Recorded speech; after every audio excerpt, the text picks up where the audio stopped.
feliz de estar aqui com mais um episódio da série Cafezinho com quem inspira. Sejam bem-vindos, porque aqui a conversa é boa, o café é real e as pessoas inspiram. Hoje estamos aqui com a doutora Marcela Ferrão. A Marcela é camaquense, médica endocrinologista, metabologista, pós-graduada em nutrologia, mestre em medicina com foco na obesidade e atendendo hoje atualmente em São Paulo. A Marcela tem o consultório dela na Faria Lima, mas também atende online para o mundo inteiro. Bem-vinda, Marcela. Eu que agradeço o convite, é uma honra. Ai, que bom que aceitou o convite. Deu certo, né? Está na cidade também, em Natal, podendo visitar. Isso. Eu conheci a Marcela em 2014, que precisei ir no consultório e agora fiquei sabendo... Foi uma das minhas primeiras pacientes. Marcela, endocrinologia e metabolismo não são as escolhas mais óbvias, né? E o que te levou a escolher essa carreira? Endocrinologia, na verdade, acho que é a questão toda principalmente de emagrecimento, sempre foi um foco na minha vida. Tem questões culturais, familiares. Meu pai sempre prezar por um magro, né? Chegar ao ponto, às vezes, de ter um lado meio de gordofobia. Por uma época não era visto assim. Mas eu sempre tive tendência mais a ser magra mesmo. Mas já gostava muito de estudar sobre a parte, inclusive, nutricional. Como eu vivenciei muito isso, inclusive na adolescência, tive anorexia. Então, transtornos alimentares entraram na minha vida, que acabou desregulando a parte do meu hormônio, né? Então, mas no primeiro momento eu busquei a faculdade de nutrição para me identificar. Só que durante o primeiro ano da faculdade de nutrição, que eu estava fazendo na Federal em Pelotas, eu estudando, eu percebi que eu ia ter uma certa limitação porque eu estava querendo entender que entravam os hormônios, que entravam alguns tratamentos, que eu não ia conseguir ficar só na parte alimentar. Perfeito. Ajustando. Então foi quando eu tranquei a faculdade e prestei vestibular para medicina, e já na medicina eu entrei com a ideia de fazer endocrinologia. Tive dúvidas depois, será que realmente é isso? Mas todas as áreas da medicina que eu passava, eu brilhava o meu olho o lado que tinha endocrinologia junto. Gineco-endócrino, cirurgia bariátrica, tudo era algo que tinha algum hormônio pipocando junto. E que a endócrino, né, o hormônio endócrino, é aquele hormônio que é liberado para dentro da corrente sanguínea, o que é não visto, né? A gente só vê no laboratorial e aparece características. Mas está linkado com o corpo inteiro. Então, é uma ciência que você tem que ter um olhar muito global do paciente. E isso sempre me fascinou. Então, inclusive as questões de transtornos alimentares, aí depois na faculdade, como meu pai já havia falecido, eu tive compulsão alimentar. Fui buscando sempre entender e tratamento. E uma das provas de residência que eu prestei foi para psiquiatria. Caso eu não... E aí os médicos psiquiatras na entrevista me falaram o seguinte: mas teu currículo é todo em endocrinologia ou algo voltado para endocrinologia? Eu falei, sim. Eu estou aqui porque eu gostaria, se eu optar por ficar, ou se eu passar, talvez seja uma opção, hoje eu vejo assim, porque os transtornos alimentares, para mim, é algo que precisa de um olhar diferenciado. Verdade. Né? A pessoa que tem obesidade, ela não ela tem um distúrbio hipotalâmico. Hoje a gente sabe que não é só uma questão metabólica, que o metabolismo é mais lento, a tireoide que não funciona, não. É uma questão hipotalâmica também, né? Do centro da fome, saciedade, tem muitas questões. Então, não é à toa que a gente fala dos fenótipos alimentares hoje, de como o paciente busca alimentação. Eu não posso tratar aquele que belisca doce igual ao que come um pratão de comida, igual o da compulsão.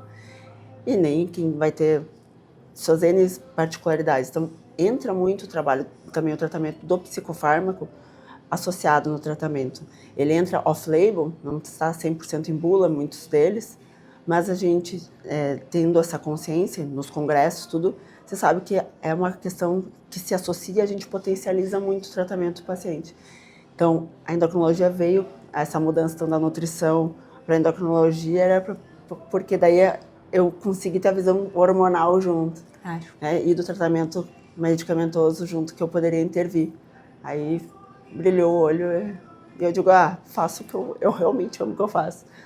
É prazeroso, né? Maravilha, maravilha. O que uma endocrinologista vê que a maioria dos médicos não enxerga? Eu acho que é um todo. O médico endocrinologista é um médico mais clínico que tem. E a gente faz a residência assim como outras áreas de clínica, né? Faz a clínica geral para depois prestar prova para endocrinologia.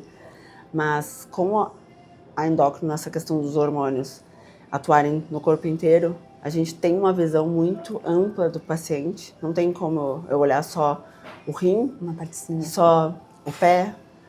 Não, porque o hormônio que está liberou da hipófise foi no ovário, mas deu uma repercussão na adrenal, que o batimento cardíaco mudou e a consequência, o paciente começou a perder muito cabelo, as coisas vão se linkando, então é uma visão muito ampla. Você tem que ir trazer esse paciente que é possível, revertendo muitas vezes causas orgânicas, né? Então mas sem desmerecer a questão do psicológico junto, porque muitas vezes falam, é coisa da cabeça, mas a cabeça está no corpo. Então, a cabeça e o corpo, os hormônios estão tá tudo no conjunto. Eu gosto de falar dessa visão global. Então, falar protocolo, isso e aquilo. Não é nem o tal do humanizado e nem do individualizado, mas eu acho que realmente cada um é uma pessoa. Claro. O tratamento vai ser muitas vezes o mesmo, mas como eu vou aplicar, como eu vou combinar, como eu vou abordar para que essa pessoa entenda e tenha adesão ao tratamento. Então, são N particularidades. Teve efeito colateral? Não. Que é uma ciência que começa a ser quase feitiçaria com o arsenal terapêutico que a gente tem. Acho que o endócrino tem essa visão muito geral. E aí, quando a gente vê que estou para cá, para lá, a gente indica, vai no cardio, agora vai aqui. E vai mandando, porque realmente, né, o hormônio vai mexer, aumentou a pressão, deu um problema colesterol. O endócrino tem um tratamento, né, tem a abordagem dessa parte também metabólica, mas em alguns casos a gente vai indicar para outras especialidades. Marcela, você trabalha com saúde hormonal e metabólica, mas hormônios afetam humor, energia, sono, peso, emoção. Como você explica para seus pacientes que tratar um hormônio pode mudar uma vida inteira? Acho que é como a gente aceitar a nossa fisiologia, quem nós somos, né? Se a gente tem as fases que a menina menstrua ou tem a puberdade, né, da menina e do menino, entram hormônios, tem a fase que estão saindo. Na verdade, acho que nem é que muda a vida inteira, é também tratar o preconceito, questões culturais que erros de estudos trouxeram por um tempo, fazer com que as pessoas possam... Também não vai ser a salvação, a gente diz, não existe, não tem como prometer que se eu ajustar o hormônio, resolveu a vida da pessoa. Pode ser que não seja 100% da causa do problema.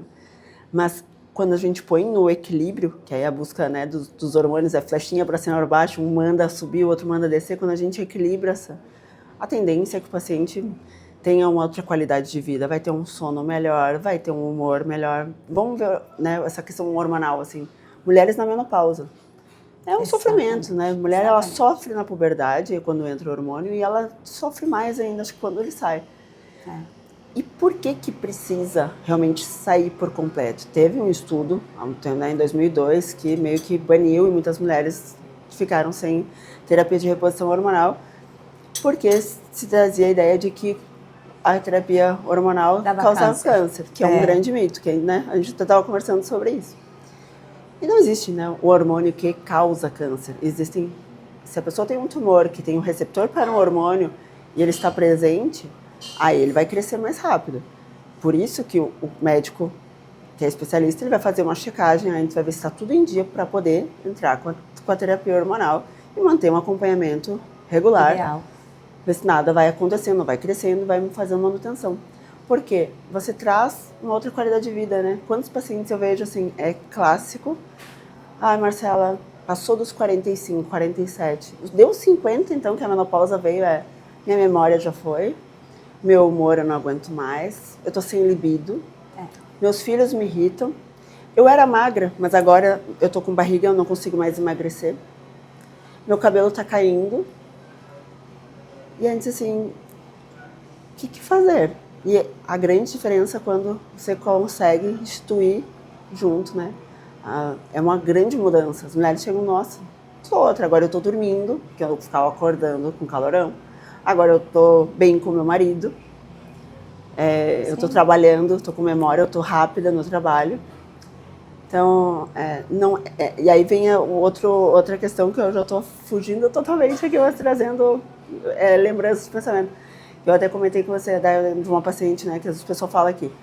Mulheres, passou a diferença de tratamento hormonal? Sim. A gente sabe que o uso de canetas, por exemplo, para emagrecer, na menopausa, se fizer terapia combinada, a mulher emagrece 30% mais quem faz terapia hormonal combinada. O hormônio sozinho não emagrece, mas ele potencializa o tratamento. Ponto, né? É uma questão muito diferente. Entendi. Então, a gente manter esse equilíbrio para o restante do metabolismo funcionar. E a gente achar que, então, depois de uma certa idade, agora esquece, eu nunca vou ter o meu corpinho de 20. Não é nem a ideia de uma questão estética, mas eu nunca vou conseguir. Não, nada disso, né? Uma mulher mais madura, ela não tem tanta ansiedade muitas vezes. Então ela consegue emagrecer, se a gente ajusta os hormônios dela. É um caso de muito sucesso. Eu tenho uma grande paciente então, que agora está com 70 anos, que já havia feito bariátrica, reengordado, fez o tratamento, emagreceu 10 quilos a mais do que tinha emagrecido com a bariátrica, então emagreceu 55 quilos, fez cirurgia plástica reparadora completa. Era uma pessoa que não levantava de bengala e hoje ela viaja pelo mundo inteiro. Com o tratamento hormonal e chefia a empresa dela, não desistiu de se aposentar e tá ótimo. Maravilha, então assim, a memória voando, o hormônio fluindo, bem com o namorado, e com disposição, fazendo exercício que não praticava, mas aderiu a um outro modelo de vida. Então, como a gente julgar, né? Não, mas agora, dessa idade, não funciona. O hormônio faz muita diferença, né? Faz. E um tratamento que você consegue conciliar para aquela pessoa, ela se sente compreendida, acho que é mudança de vida mesmo. Eu senti na pele, assim, porque tive que tirar o útero em 2021. Em 2022 fiz uma terapia hormonal e só de regular os hormônios já emagreci, porque quando tirei o útero engordei uns 8 quilos. E ao regular os hormônios, naturalmente fui emagrecendo e aquilo... Eu fiquei surpresa, né? Porque estava tudo igual na minha vida, mas me deu ânimo, assim, para fazer academia, musculação. Então, me deu ânimo para fazer outras coisas que eu estava já sem vontade. Se reencontrar. E é uma fase que a mulher, se a gente for pegar muito para a mulher, que já atingiu alguma fase na vida, já está com uma experiência. Então, e aí, quando vem essa queda hormonal, meio que como, assim, ela se sente... traz essa possibilidade de ela se identificar e se reencontrar como mulher mesmo, né? É verdade. É muita diferença. Qual é o maior mito de saúde hormonal que você ouve das pacientes no consultório? Mito. A preocupação, sim, eu vou usar hormônio e vou ficar com câncer, que a gente estava comentando. Então, quando chega a questão, vamos sugerir iniciar uma terapia hormonal para climatério, menopausa. Então, há muita preocupação, óbvio, que aí eu explico que essa questão da gente fazer um rastreio prévio, o acompanhamento com o ginecologista, em alguns casos o mastologista, tudo estar em dia. E o outro caso é a tireoide. Eu engordei por causa da minha tireoide, né? Eu tenho tireoide, todo mundo tem a glândula, né? Se situa no pescoço.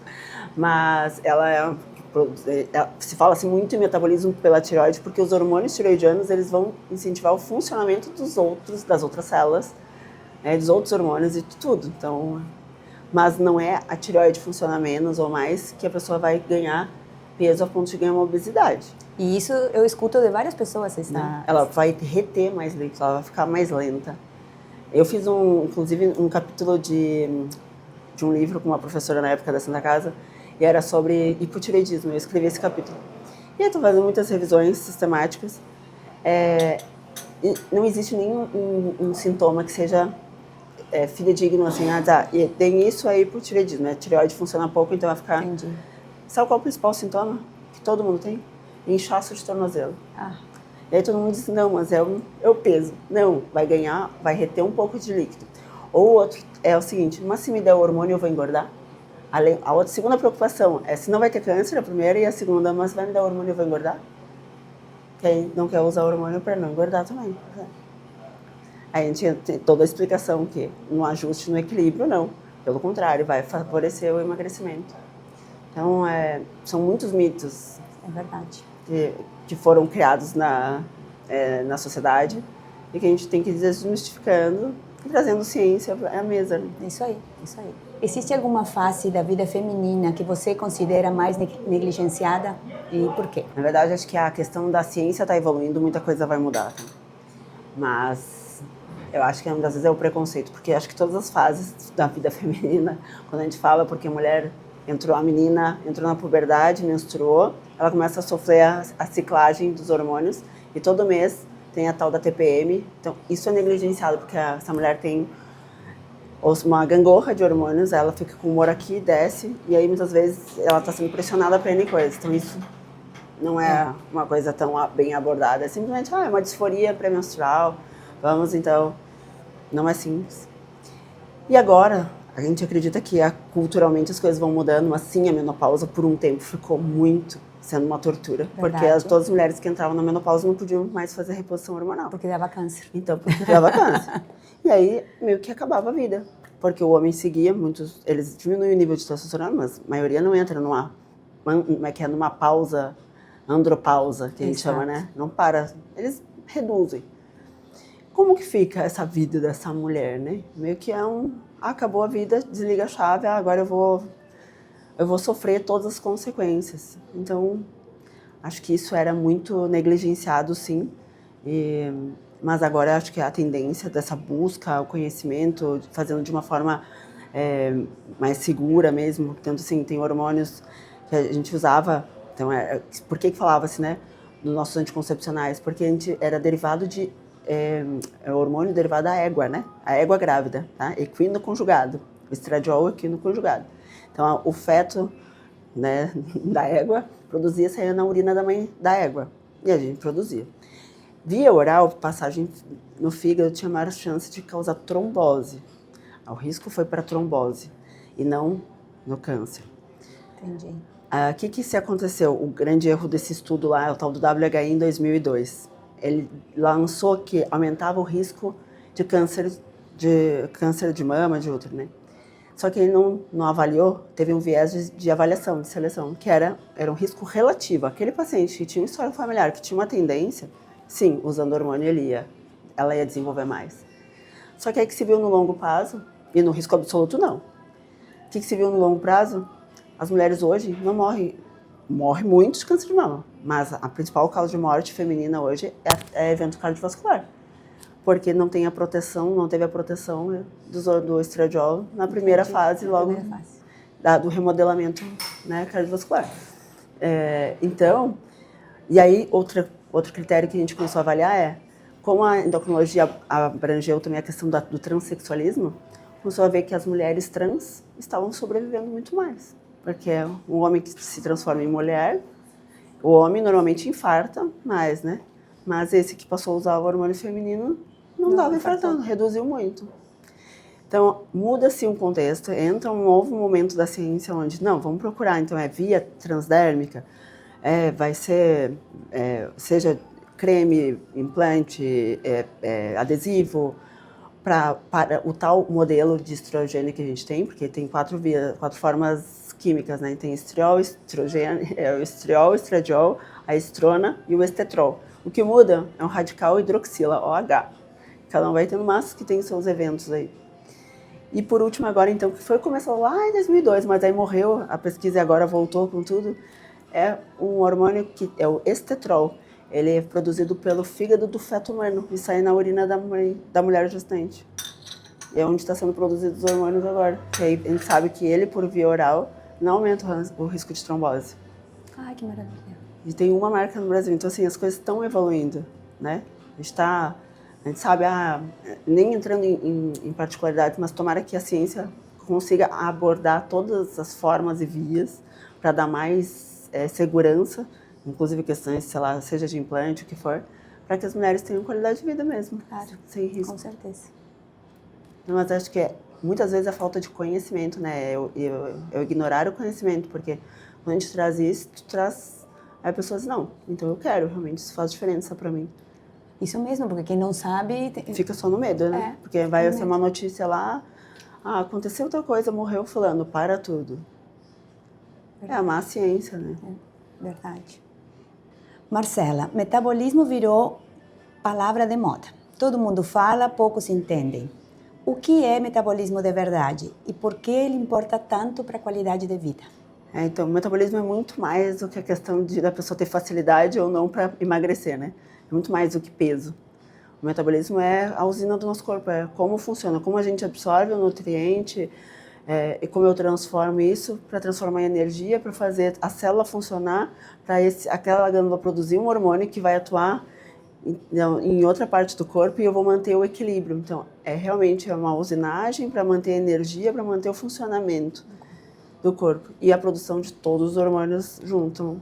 Aí fica meio óbvio, né, a importância para a qualidade de vida, porque se eu consigo manter a minha glicose melhor, né, com o meu metabolismo, que eu metabolizo melhor a glicemia, a insulina não fica tão alta, não tenho resistência. Não vou ter diabetes, né? Eu vou controlar isso. Eu não vou ter picos de pressão, vai controlar minha pressão. Eu vou dormir melhor, vou ter menos estresse. Então tudo vai funcionar em harmonia. Então a qualidade de vida entra, mas é muito mais do que a história até que às vezes se relaciona com tireoide, só se é mais fácil para emagrecer ou não. Meu metabolismo é muito lento. É que metabolismo a gente fala.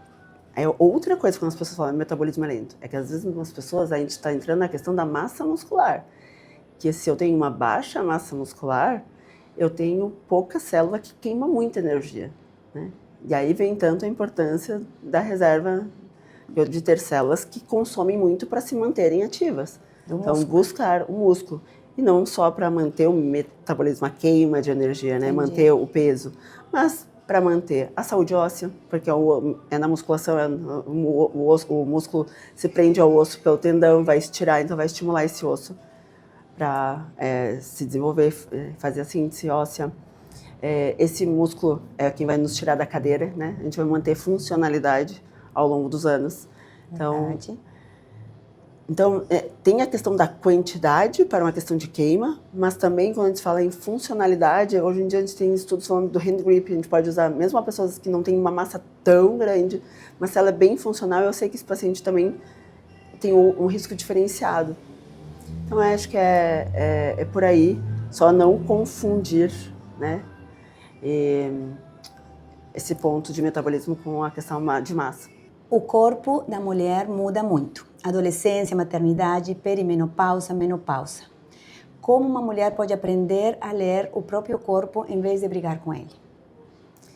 Aí sim, acho que a aceitação, né? Aprender a lidar, como que eu reajo, se monitorar. Então a gente fala, tem aplicativos, seja de questão de ciclo menstrual, observar quando eu tenho esse comportamento, que fase que eu estou dormindo, não estou. É importante esse autoconhecimento para que possa ser o tratamento.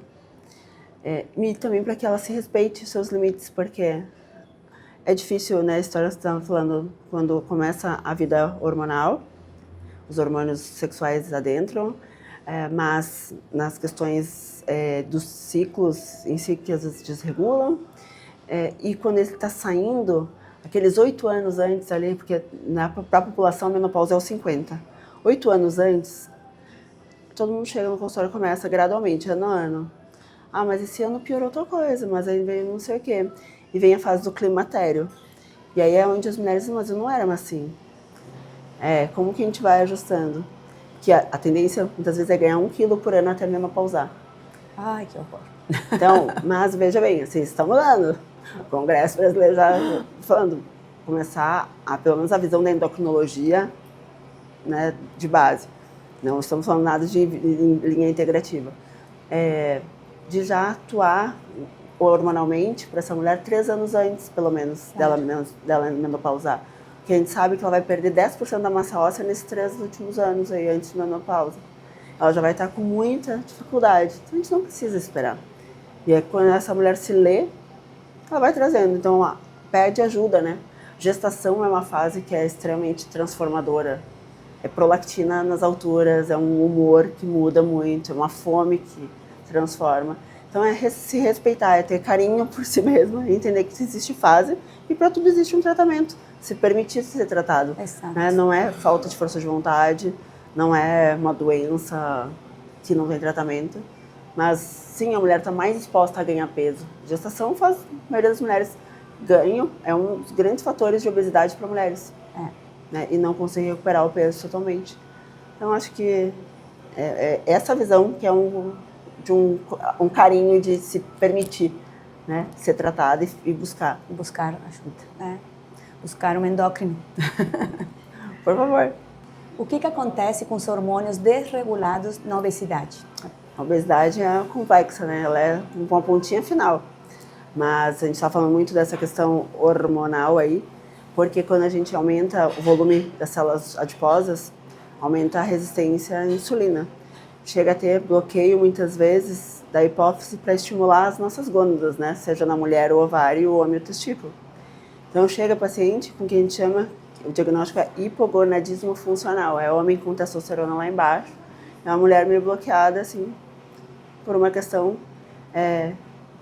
resultante do peso. A mulher tem muito o tal do ovário policístico, que agora acabou de mudar de nome, é síndrome do ovário metabólico policístico. Se entendeu que ele é metabólico, não é do ovário, é o metabolismo que manda o ovário, que prejudica o ovário. O ovário é só uma resposta. E o homem chega acabado, com baixa energia, sem libido, com ereção, não conseguindo ter muita força para fazer o exercício. Então, engloba muito a gente também, só que pensa com isso. Uma testo baixa no homem prejudica o controle da glicose. Como que eu faço? Aí o ovo, né, o cachorro corre atrás do rabo. Exato. Então você vai ter que ajudar ele a produzir, voltar a produzir, mas não dá para esperar só ele voltar a produzir. Você vai ajudar um pouco antes para tirar. Então a ciência é que você vai fazendo os ajustes até que transforma esse homem de novo. Os homens menos que as mulheres, não, eles não têm a tal da andropausa, né? Parar totalmente. Mas eles sentem muito quando cai muito.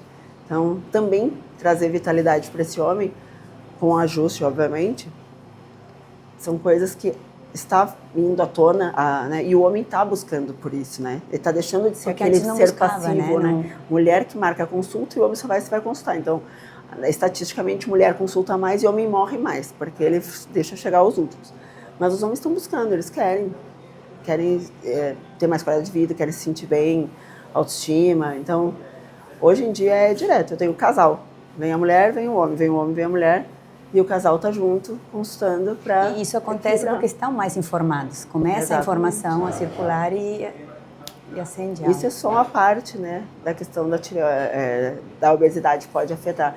E a gente tem que pensar também, acho que trabalhando ainda por um outro lado, é a questão infantil. A gente não esperar essa obesidade entrar na fase adulta e dizer, não, agora eu vou tratar quando ficar adulto, espera crescer. Não é bem assim, tem pessoas que a gente sabe que é genético. E tá lá, é na base. Porque uma obesidade numa criança, ela vai crescer antes que as outras, vai ficar alta. Sim. Só que ela vai parar de crescer antes. Sim. Porque vai fechar as epífises ósseas pelos hormônios, vai entrar na puberdade antes. Então a gente brinca que o gordinho, às vezes ele pode, né, na infância, a obesidade infantil pode ser o gigante futuro anão. E o quanto vai ter de impacto, seja no genital, de toda a conformação psicológica dessa criança. Então, acho que é por isso que o hormônio e o peso ele é tão complexo, porque não fica só ali. Ele tem repercussão social, né? Do que a pessoa vê, como ela se mostra, como ela se apresenta, como ela vai se desenvolver. Então, a criança vai ficar o menino que tinha uma projeção de altura X, mas ficou mais baixa. A menina também. Essa visão acho que tem que ser para a família, né? Para a mulher, para o homem, mas que já tem um olhar para a criança desde sempre. Vamos trazer a saúde hormonal e metabólica desde sempre. Para todos. Bom, Marcela, agora eu vou fazer aquelas perguntinhas bate e volta. Vamos começar. Um sintoma que as mulheres ignoram e não deveriam. Não sei se tem um, eu não consigo te responder de bate e volta, um só. Eu acho que é disposição, humor. Vai ser... São vários. São vários. É que para mim eu tenho um viés de que chega muito do peso, né? Mas acho que é complexo. Acho que a pessoa, o sono, a gente não pode menosprezar. Então tudo vai aparecendo num contexto. Uma palavra que define saúde hormonal de verdade. É equilíbrio. Perfeito. É buscar o equilíbrio hormonal. Quando a gente busca o equilíbrio na vida alimentar. Então chega, mas eu quero a dieta restritiva, a dieta da moda. Não existe equilíbrio. O equilíbrio vai trazer equilíbrio para o hormônio, vai preservar a massa muscular, vai trazer equilíbrio mental, né, psicológico. Acho que é equilíbrio. Isso aí. Que é a regulação, flechinha para cima, flechinha para baixo. Quando a gente estuda os hormônios, né? Quem manda e quem produz. Perfeito. Café está liberado ou é motivo de consulta? totalmente liberado, né? A menos que o paciente tenha uma questão cardiológica aí, ou uma questão de ansiedade e consuma demais, né? Ou que vai tomar em horários... Tem pessoas que são metabolizadoras lentas de cafeína. Então, essas não devem tomar depois das 2, 4 da tarde, que vai atrapalhar o sono.